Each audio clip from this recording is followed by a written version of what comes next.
Hi, this is just a quick overview of module number 1. So this is for your purposes only. We're starting out with a TED Talk just to kind of pique some interest and really looking at the shift in healthcare and how we need to shift to prevention focus with population health, and just to kind of trigger that kind of transformational learning process. And then we're going to go into the Robert Wood Johnson Foundation that has valuable perspectives and insights, and we're starting to build the toolbox for the students for this particular course that will help them to move forward. And this specifically goes into the nurse's role in population health. And we know from the Future of Nursing report that nurses are the fundamental change agent as far as healthcare and shifting healthcare focus to be quality-based, population-based, all those types of things that we know that needs to happen. But we are indeed empowering our population health students to be that change. With that being said, there's really a good QSIN module that they're going to start out with. Again, this provides that baseline, excuse me, for them to start thinking and talking. It goes into some of the issues with population health and implementing evidence-based interventions, and to kind of start closing those population care gaps, and really going into population health management, which is a little different excuse me, than population health. Apologies, I got all choked up there. I had to pause for a minute. So we're really looking at population health management, those principles and tools to get us started, to start getting our feet wet in the course. And we need to go back to our foundations, and looking at the factors that actually impact health are very often not those factors that we associate with acute care, our medical care, or health care in general. So we need to have that perspective when we're looking at population health. We need to make sure that those basic needs are met before we can go to some of those higher order needs. And with that being said, here's the Freedom model.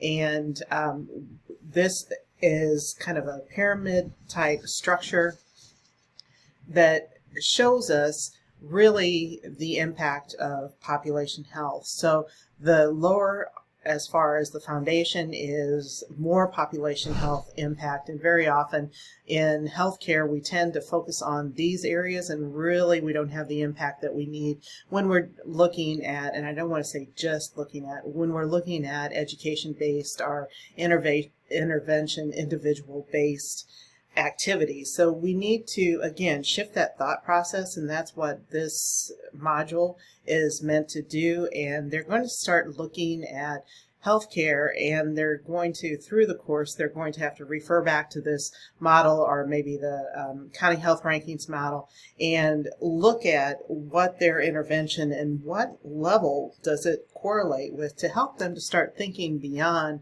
those education-based interventions or some direct treatment type interventions. So again, it's helping to set the stage for our future work. And also, this is the campaign for action. I may change this order a little bit, and talks about value-based healthcare as well. And the New England Journal of Medicine, the Catalyst report, is really cutting edge, and that's where we get quite a bit of the innovative work in population health. Kindig is one of the founders, so to speak. That's one of the persons who actually developed the original sort of standard population health definition. So this is the work of Kindig himself, and delineating how that original model evolved into the county health rankings model. And what's really important to get the students to understand is the impact actually of what we always think of healthcare, clinical care, as being only 20%, when the other factors actually do play into, and health behaviors, we think about that as well, but they really have a strong impact on the ability to actually function and to develop healthy behaviors and all those factors that play into our outcomes. So again, this again provides us with that foundation. And then we're looking at the Robert Wood Johnson Foundation model and 4 action areas. So we're looking at making health one of those values and fostering that collaborative work to increase outcomes and creating communities that are healthier. And that's where healthcare, we have our little tunnel vision going on, that we're just focused on our healthcare and seeing that as health, when in actuality healthcare, our health is experienced most of the time outside of the healthcare system.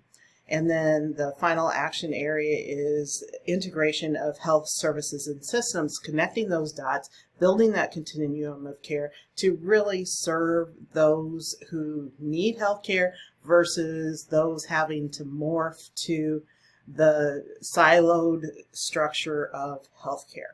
So this is just kind of an overview of the first module, so I hope you find this to be helpful.